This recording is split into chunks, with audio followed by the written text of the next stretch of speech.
Hello guys, welcome to Eat Sleep Tech, and today I'm going to show you my new budget build that I'm building.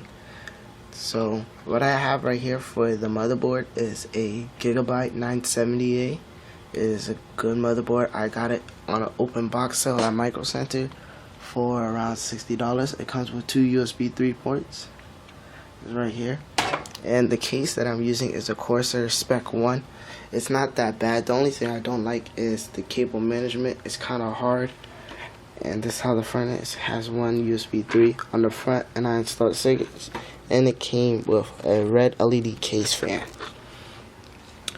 Also, what I'm using for the CPU is a AMD FX 8350 clocked in at 4 GHz.